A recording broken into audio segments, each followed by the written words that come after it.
निषादों की वह मसीहा जो कभी होम्योपैथ के डॉक्टर हुआ करते थे, आज कैसे सियासत के एक बड़े महारथी बन बैठे।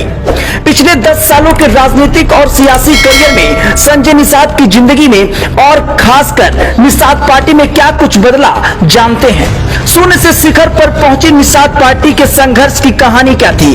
पूर्वांचल के गोरखपुर शहर से इलेक्ट्रो होम्योपैथ की प्रैक्टिस और उसी मान्यता के लिए संघर्ष कर अपनी नेतृत्व क्षमता का एहसास कराने वाली डॉक्टर संजय निषाद विधानसभा चुनाव के बाद यूपी की राजनीति का अहम किरदार बन गए हैं।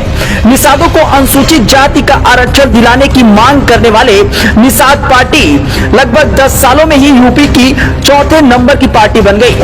2022 के विधानसभा चुनाव में भाजपा ने निषाद पार्टी को गठबंधन के तहत 15 सीटें दी, जिसमें 11 सीटों पर जीत मिली।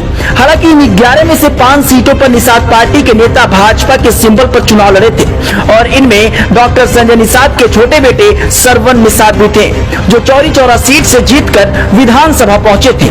2017 के विधानसभा चुनाव में पहली बार निषाद पार्टी ने पीस पार्टी के साथ समझौता कर चुनाव लड़ा था।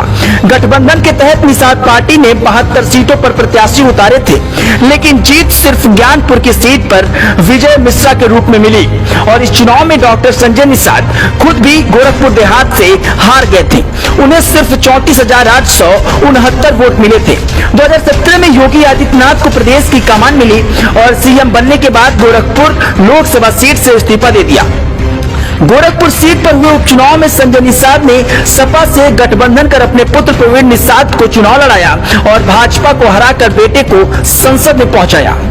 गोरखपुर जैसे सीट लोकसभा चुनाव में हारने के बाद भाजपा ने निषाद पार्टी को अपने साथ लाने की कवायद शुरू कर दी। 2019 में लोकसभा चुनाव में भाजपा ने निषाद पार्टी के साथ गठबंधन कर प्रवीण निषाद को संत कबीर नगर से संसद भेजा।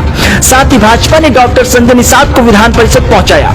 2022 के विधानसभा चुनाव में भाजपा ने निषाद पार्टी को गठबंधन के तहत 15 सीटें दी, जिनमें 11 सीट पर जीत मिली।